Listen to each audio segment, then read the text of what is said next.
আছে। তো ওটা একদম সামনে চলে এসেছে।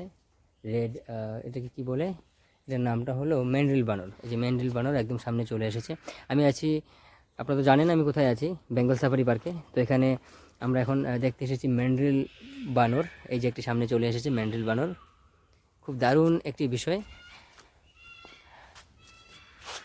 বেঙ্গল সাফারি পার্কে না আসলে এত সুন্দর প্রজাতির যে পশু পাখি আছে আমরা জানতেই পারতাম না। তো তবে আমি এই বানরটা আমি কখনো ইউটিউবে বা অন্যান্য যে সমস্ত পশু পাখির চ্যানেল রয়েছে আমি দেখিনি, এখানে এসে আমি দেখতে পারলাম।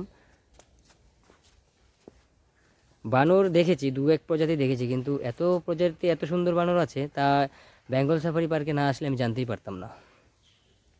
তো আমি যে কারণেই আমি এই সমস্ত পশুদের ভিডিও করে নিয়ে যাচ্ছি, যে আপনারাও একটু দেখুন এবং আপনারাও জানুন যে আমাদের এই দেশে কত রকম পশু পাখির প্রজাতি রয়েছে।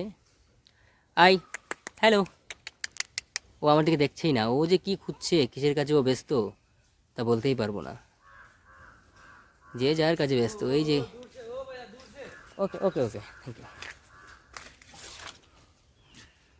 তো আমাকে একজন এখানকার যে কর্তৃপক্ষ রয়েছে আমাকে বললো যে ও ভাইয়া দূর সে, তার মানে দূরের থেকে বলছে দেখার জন্য, এবং ভিডিও বা ছবি তোলা যাই করি না কেন তা দূর থেকে, কারণ দূরে থেকে করাটা ভালো।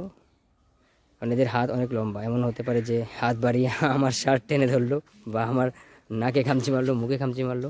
তো যাই হোক, এখানকার এই ছোট্ট ম্যান্ডেল বানানোর ভিডিওটি আমি এখানেই শেষ করে দিচ্ছি। এগিয়ে যাচ্ছি আগামী যে সমস্ত পশু পাখি আসতে চলেছে এবং আমরা দেখব সে সমস্ত ভিডিও তুলে ধরার জন্য। Thank you so much.